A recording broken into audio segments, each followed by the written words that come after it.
मैं हूं मोइन शेख और आप देख रहे हैं मुमरा टाइम। दोस्तों, जैसे कि आप लोग अच्छी तरीके से जानते हैं कि इस समय देश के अंदर लोकसभा 2024 के चुनाव हो रहे हैं। ये चुनाव जो है 7 चरणों में होंगे। 2 चरणों के चुनाव अब तक हो चुके हैं। तीसरे चरण का भी चुनाव अभी 2-4 दिन के बाद होगा और किसकी जीत होगी किसकी हार होगी ये तो 4 जून को ही पता चलेगा। क्या होगा, इस चुनाव के नतीजे क्या आएंगे, इसी पे चर्चा करने के लिए हमारे साथ एमआईएम पार्टी के जो कलवा मुमरा विधानसभा के अध्यक्ष सैफ पठान वो हमारे साथ यहाँ पे मौजूद। तो आइए उनसे चर्चा करेंगे और ये जानने की कोशिश करते हैं कि वो कैसे देखते हैं इस पूरे चुनाव को। सैफ भाई, आपका स्वागत है हमारे चैनल मुमरा टाइम्स में। मेरा आपसे पहला सवाल ये रहेगा कि ये जो लोकसभा की जो चुनाव हो रहे हैं, 2 चरणों के चुनाव हो चुके और अभी 5 चरणों के चुनाव बाकी, तो आप कैसे देखते हैं इस पूरे चुनाव को, क्या बताना चाहोगे आप? जी, अस्सलाम वालेकुम रहमतुल्लाहि व बरकातहू।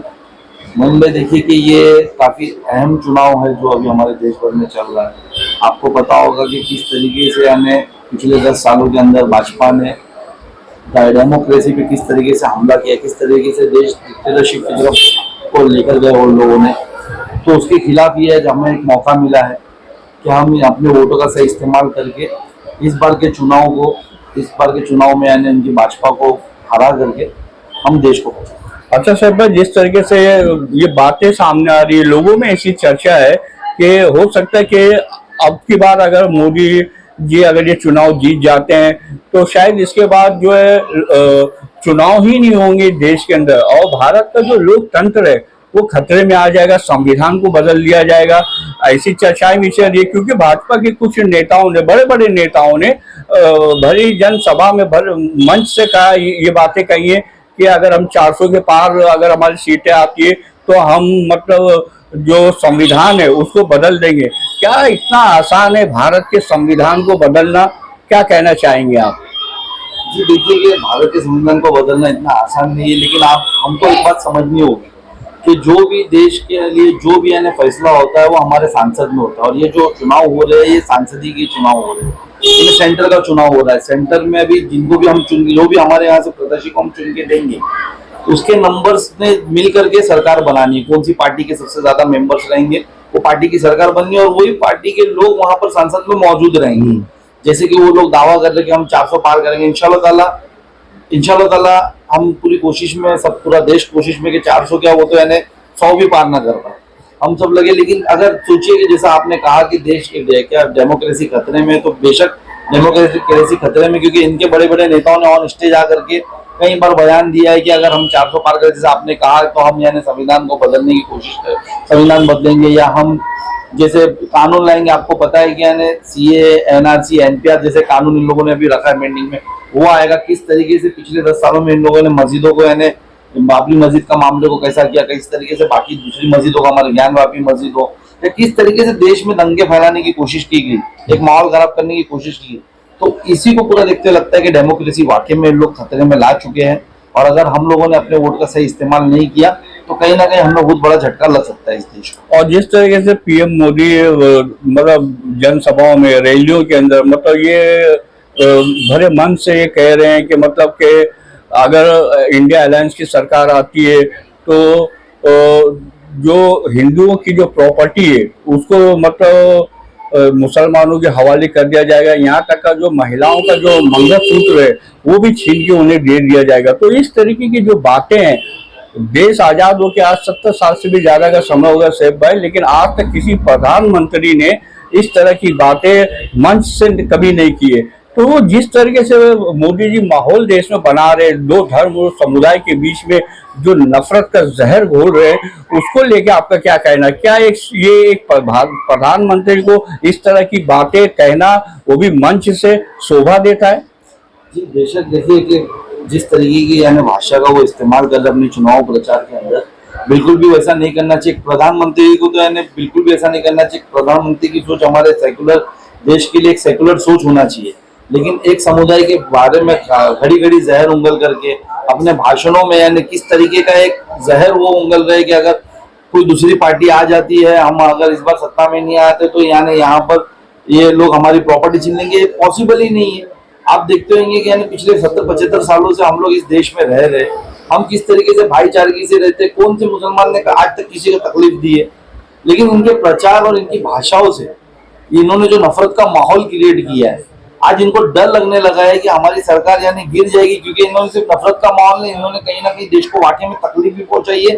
इस देश के सेकुलर लोगों को तकलीफ पहुंचा, और सेकुलर लोगों में मेरा मुतालबा यानी वो हिंदू भाइयों से भी है हमारे, जो इनकी सोच को समझ चुके हैं और जो इनके खिलाफ आज वोट करने के लिए रोडों पे आ रहे हैं, जो प्रचारों में खुलकर बोल रहे हैं कि हम इनको वोट नहीं देंगे। मुझे हमारे देश की जिस तरीके से जीडीपी डाउन हुई है, जिस तरीके से हमारे देश का कर्जा बढ़ गया है पिछले 10 सालों में, जिस तरीके से हमारे आज आप देखो कोई भी बिजनेसमैन को आप मिल लो, आज उनका प्रॉब्लम सुन लोगे तो आज वो फाइनेंशियली स्टेबल ही नहीं है, सिर्फ इनके 2-4 लोग स्टेबल है। अभी जिस तरीके से एक मामला बॉन्ड का मामला बाहर आया था, किस तरीके से इन्होंने वसूली की है, तो इससे देश में एक माहौल बन चुका है कि इनको इस बार हटाया जाए।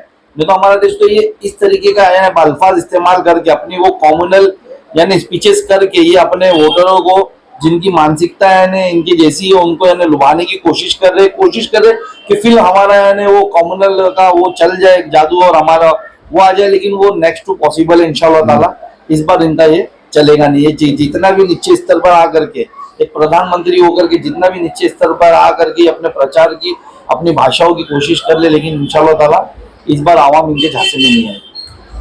अच्छा, मेरा ये भी सवाल रहेगा सैफ भाई आपसे कि ये 2024 का लोकसभा का जो चुनाव जो इस वक्त हो रहा है पूरे देश में, इसके अंदर 2 अलायंस आमने सामने, एक एनडीए अलायंस है और दूसरा जो है इंडिया अलायंस, जिसमें तमाम सेकुलर पार्टियां हैं। तो मेरा आपसे ये सवाल रहेगा कि 28 पार्टियां तो है, लेकिन आपकी जो पार्टी है MIM वो इसके अंदर नहीं है, वो इस गठबंधन का हिस्सा नहीं है। आखिर ऐसा क्यों? देखिए, क्या ये जो बार बार मतलब ये बातें सामने आती है कि MIM जो है वो बीजेपी की बी टीम है, क्या यही सोच के आपकी पार्टी को गठबंधन में नहीं लिया गया? क्या कहना चाहोगे इस पे आप? देखिए कि ये अभी आवाम को सोचना होगा कि इन लोगों ने MIM को, तो पहले आपने देखा होगा कि MIM हमारे इम्तियाज जलील साहब ने कितनी बार ऑन कैमरा आकर के कहा कि अगर इंडिया अलायंस हमें बुलाएगी तो हम बेशक उनके साथ जाना चाहेंगे। बैरिस्टर असदुद्दीन ओवैसी साहब ने कहा, लेकिन इनको हमको लेना नहीं है। ये क्या चाहते हैं कि मुसलमान सिर्फ इनको वोट करे, मुसलमान इनके साथ नेता ना बने, लीडर ना बने, मुसलमान यानी हिस्सेदारी में ना है, मुसलमान इनको सिर्फ दरी बिछाता हुआ अच्छा लगता है, कुर्सियां बिछाता हुआ अच्छा लगता है, ये उसी में रहते हैं। आप MIM का छोड़िए, आप इनकी मानसिकता को देखिए, इंडियन अलायंस की मानसिकता को देखिए कि महाराष्ट्र के अंदर 48 सीटों पे इन लोगों ने कैंडिडेट दिया, एक भी मुस्लिम कैंडिडेट नहीं दिया। तो MIM की जो है कहा बीजेपी की बी टीम और सी टीम कहते तो मुसलमानों को ही नहीं खड़ा करना चाहते। और पूरे महाराष्ट्र के अंदर आप जानते होंगे कि एक ही एक ऐसा सेक्युलर एक MP था जो सांसद से लेकर रोड तक लोगों के साथ था, इम्तियाज जलील। आज उन्होंने वहां से पर्चा भरा MIM से, वहां आप वहां पर देखिए, वहां पर हर पार्टी ने अपना कैंडिडेट उतार दिया। अगर वहां पर अलायंस का कैंडिडेट उतरा उसके बावजूद भी दूसरी पार्टियों ने अपना कैंडिडेट उतार दिया, सबने अपने डमी कैंडिडेट उतार दिए मुसलमान को, कि सिर्फ उनको डैमेज किया जाए। कहीं से भी इनकी एक सोच है कि पूरे हिंदुस्तान के अंदर कहीं से भी एक मुसलमान MP जीत के नहीं आना चाहिए। तो ये हम पे तोहमत लगाना और ये करना, ये कहीं से भी जायज नहीं। आप देखिए कि इनकी मानसिकता देखिए, और ये हमको इसके लिए हिस्सेदारी में नहीं लेते। इनको मालूम है कि अगर बैरिस्टर असदुद्दीन ओवैसी को हमने इंडियन अलायंस में लिया तो उससे बड़ा नेता हमारे पूरे अलायंस में कोई नहीं दिखेगा। अच्छा सर, मैं एक सवाल मैं और आपसे पूछना चाहूंगा कि अगर हम 2019 लोकसभा चुनाव की बात करें तो आपकी पार्टी ने यूपी में कई कैंडिडेट मैदान में उतारे थे। अब की बार आपकी पार्टी का यूपी के अंदर कोई कैंडिडेट नजर नहीं आ रहा है, इसकी क्या वजह?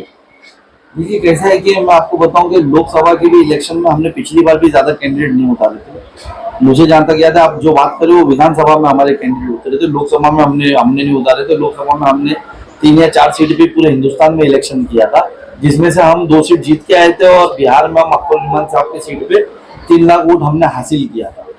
तो इस बार भी हम वही रणनीति से, अब पार्टी की बड़ी पॉलिसीज है, बड़ी रणनीति है, असदुद्दीन ओवैसी साहब की है। अब वो जहां से कैंडिडेट उतारना चाहे वहां से उतारे, और जहां से नहीं उनका डिसीजन है। हम तो कार्यकर्ता, हम वो जहां से भी बोलेंगे, जहां से भी कैंडिडेट इंशाल्लाह ताला हम साथ में काम करेंगे। अच्छा, थोड़ा महाराष्ट्र के ऊपर भी हम चर्चा कर लेते हैं। आप भी जानते हैं कि 20 मई को कल्याण लोकसभा सीट के भी चुनाव होने जा रहे हैं, तो कैसे देखते हैं आप पूरे चुनाव को महाराष्ट्र के कल्याण लोकसभा सीट के? और ये जो 2 कैंडिडेट खड़े हैं, चाहे हम बात करें शिवसेना शिंदे गुट की तरफ से जो उनके बेटे हैं डॉक्टर श्रीकांत सिंह वो खड़े हुए हैं, और दूसरी तरफ उद्धव बाला साहब ठाकरे के जो कैंडिडेट है वैशाली दरेकर वो खड़ी हुई है। तो काफी कड़ा मुकाबला माना जा रहा है। तो आप कैसे देखते हैं कि आपको किसकी जीत की संभावना ज्यादा नजर आ रही है? देखिए, अभी कुछ भी कहना है जल्दबाजी होगी। मैं आपको बताऊं, अभी भी 2 दिन बचे हैं नॉमिनेशन के और फॉर्म भरे जा सकते हैं और भी लोग मैदान में आ सकते हैं। तो अभी किसी को भी डायरेक्ट डिक्लेयर करना कि ये जीत सकते हैं या ये स्ट्रॉन्ग कैंडिडेट है, ये जल्दबाजी होगी। 3 तारीख हो जाने दीजिए, आखिरी नॉमिनेशन का फॉर्म, उसके बाद हम चर्चा करेंगे। हम खुद प्रेस कॉन्फ्रेंस बुला होकर के हम MIM का रुझान बताएंगे, हम किस तरफ करेंगे, हमारी पार्टी की क्या है इसमें रणनीति रहेगी और हम किसके साथ रहेंगे। अभी तो हम फिलहाल यही लोगों से कह रहे हैं कि आप बीजेपी को पूरे देश भर में, सिर्फ कल्याण लोकसभा में नहीं, पूरे देश भर में अपने वोट का अधिकार को समझिए और वोट करिए। वोट की ताकत को समझिए, वोट जाया मत जाने दीजिए, वोट करिए और बीजेपी को हरा, जिस तरीके से हम हरा सकते, जो भी हमारे को उनके सामने कैंडिडेट स्ट्रॉन्ग लगता है उसे वोट करके बीजेपी को हरा। मतलब कहने का मतलब है कि अभी इस वक्त आप अपने पत्ते नहीं खोलेंगे। मेरा कहने मतलब ये है कि जिस तरीके से दूसरी जो पार्टियां हैं वो कहीं ना कहीं मतलब कोई इंडिया अलायंस को सपोर्ट कर रहा है, कोई NDA को सपोर्ट कर रहा है, लेकिन अभी आप अपने पत्ते नहीं खोलेंगे कि किसको सपोर्ट मतलब करना है, वो आखिर में मतलब तय होगा। देखिए, मेरा एकदम हम लोगों का साफ स्टैंड है कि हम बीजेपी को सपोर्ट नहीं करेंगे। हम बीजेपी के अगेंस्ट जो भी रहेगा स्ट्रॉन्ग रहेगा, हम उसके फेवर में जाएंगे, हम उसको करेंगे। अब हम किसको सपोर्ट करेंगे ये तो हम बाद में बताएंगे, जब सब कैंडिडेट सामने आ जाएंगे उसमें से हम चुनेंगे और हम बताएंगे कि हम किसके साथ करेंगे। लेकिन ये हमारा स्टैंड एकदम क्लियर, और हम आवाम से भी यही चाहते हैं कि देखिए अपने वोट को समझिए। मैं घड़ी मुसलसल में अच्छा सर, मैं आपको रोक के मैं एक सवाल मेरे जहन में आया, मैं आपसे पूछ लूं कि कुछ लोगों का ये भी कहना है कि ये दोनों कैंडिडेट की वजह हम नोटा का इस्तेमाल करेंगे, क्या ये उचित होगा? आप क्या कहना चाहेंगे? देखिए कि जो भी लोग ये कह रहे हैं कि नोटा को वोट करे और आप अपना वोट नोटा पे डालिए, तो मैं समझता हूँ कि वो इनडायरेक्टली बीजेपी का सपोर्ट कर रहे हैं। आपको अपना वोट दिखाना, ये कोई नोटा डाल करके आप अपने वोट को वेस्ट कर रहे हो।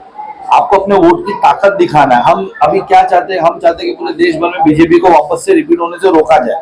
अगर हम नोटा ही मार देंगे, कोई भी बहाना लेकर के, कोई भी नाराजगी लेकर के, अगर हम हिम्मत से काम नहीं करेंगे और हम नोटा की तरफ चले जाएंगे तो हम हमारा वोट वेस्ट कर रहे हैं। हम जो बीजेपी के अगेंस्ट हम वोट कर सकते थे, हम वो नहीं करके नोटा पे जा रहे हैं। ये बीजेपी के लोग करवा रहे हैं, ये बीजेपी के लोग पेड हो करके ये रास्तों पे निकले कि आप नोटा पे चाहते हैं कि हमारे वोट वेस्ट होए।